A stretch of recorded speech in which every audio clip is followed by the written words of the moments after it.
¿Sabes qué es un ídolo? No, no pienses solo en estatuas de piedra o madera. Un ídolo es cualquier cosa que ponemos en el lugar de Dios. Si tu confianza, tu seguridad, tu esperanza, se basa en algo que no es Dios, entonces estás frente a un ídolo. Muchos en el mundo evangélico dicen con orgullo, nosotros no somos idólatras como otros. Es cierto, no nos arrodillamos ante imágenes. Pero, ¿es esa la única forma de idolatría? La Biblia nos advierte que hay otras mucho más sutiles. Por ejemplo, el apóstol Pablo dice claramente en Colosenses que la avaricia, es decir, el amor desmedido por el dinero, es idolatría. Aquel que vive para acumular riquezas o que pone su confianza en su cuenta bancaria es tan idólatra como quien se postra ante una figura. Pero hoy quiero hablarte de una forma de idolatría que ha crecido de manera explosiva en las últimas décadas, afectando a personas de todas las creencias. Es una idolatría que, según la Biblia,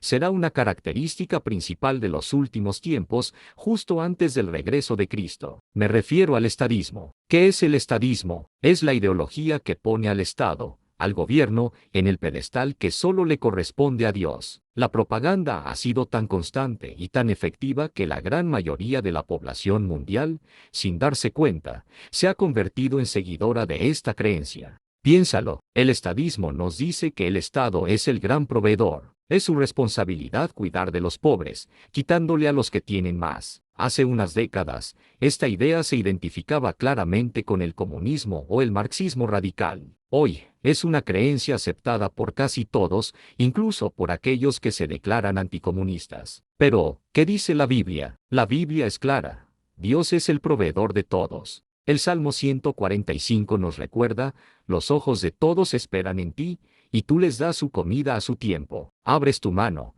y colmas de bendición a todo ser viviente. Jesús mismo nos dijo en Mateo, no se afanen diciendo, ¿qué comeremos? ¿O qué beberemos? Vuestro Padre Celestial sabe que ustedes tienen necesidad de todo esto. Confiar en que el Estado nos proveerá es, por lo tanto, una forma de idolatría. La responsabilidad de ayudar a los necesitados recae sobre cada uno de nosotros, especialmente sobre los que tienen más recursos. Gálatas 6 nos instruye, mientras tenemos oportunidad, obremos lo bueno hacia todos, y más hacia los del hogar de la fe. Y a los ricos, 1 Timoteo les manda, no pongan su esperanza en la riqueza insegura. En cambio, pongan su esperanza en el Dios viviente, el cual nos provee con todo ricamente para que disfrutemos. La generosidad es una respuesta personal de obediencia a Dios, no una obligación impuesta por el Estado. Cuando ayudamos directamente, el apoyo llega a quien lo necesita, sin perderse en la burocracia estatal. Veamos otro aspecto, el Estado como sanador. El estadismo también nos convence de que es responsabilidad del gobierno cuidar de los enfermos y protegernos de las enfermedades. De nuevo,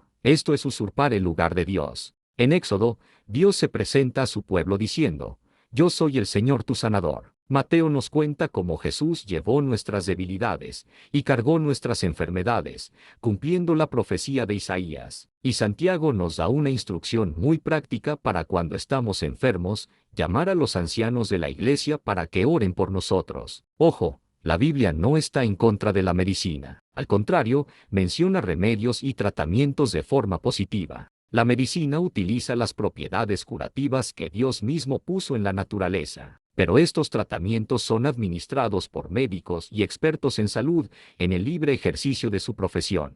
No hay justificación bíblica para que el Estado imponga ciertos tratamientos, prohíba otros o monopolice el cuidado de la salud. Eso es poner al gobierno en el lugar que le corresponde al verdadero sanador. ¿Y qué me dices del Estado como educador? El estadismo afirma que la educación de los niños es tarea del gobierno. Esto contradice directamente lo que la Biblia enseña. Dios le dio esa responsabilidad sagrada a los padres. En Deuteronomio, Dios manda a los padres, estas palabras que yo te mando hoy estarán sobre tu corazón, y las repetirás a tus hijos. El libro de Proverbios nos muestra a un padre enseñando a su hijo. Y en Efesios, el mandato es claro, padres, no hagan airarse a sus hijos, sino que aliméntenlos en educación y amonestación del Señor. La Biblia manda a los hijos a obedecer a sus padres, no dice en ninguna parte hijos, obedezcan a sus profesores. Pensemos en los primeros cristianos. Ellos vivían bajo el poderoso imperio romano, y muy pronto,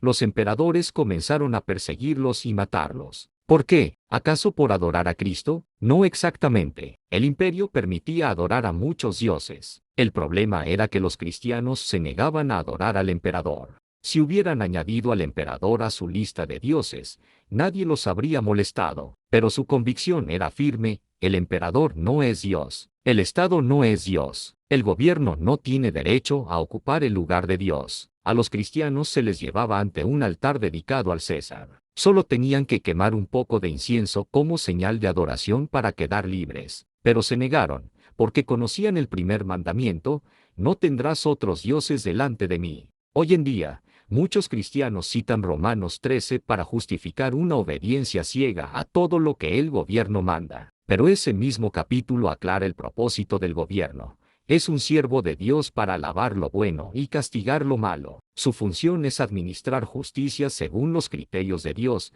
No es alimentar a los pobres, ni sanar a los enfermos, ni educar a los niños, y mucho menos decirnos a quién adorar. Cuando un gobierno se excede de esos límites, está desobedeciendo a Dios. El principio bíblico que debe guiarnos es el que expresó Pedro: hay que obedecer a Dios más que a los hombres. El apóstol Pablo escribió su carta a los romanos cuando la persecución aún no había comenzado. Pero 30 o 40 años después, el libro de Apocalipsis, en el capítulo 13, describe un gobierno mundial que es adorado como si fuera Dios y que hace la guerra contra los santos. Esta profecía describe tanto al imperio romano de la época de Juan como un escenario futuro, de los últimos tiempos. La Biblia nos enseña que los últimos días se parecerán mucho a los tiempos de la iglesia primitiva. La pregunta central será la misma: ¿es el Estado Dios, o no lo es? En países como China, esto ya es una realidad. El gobierno obliga a las iglesias a quitar las cruces y a reemplazarlas con imágenes de líderes políticos y símbolos del partido.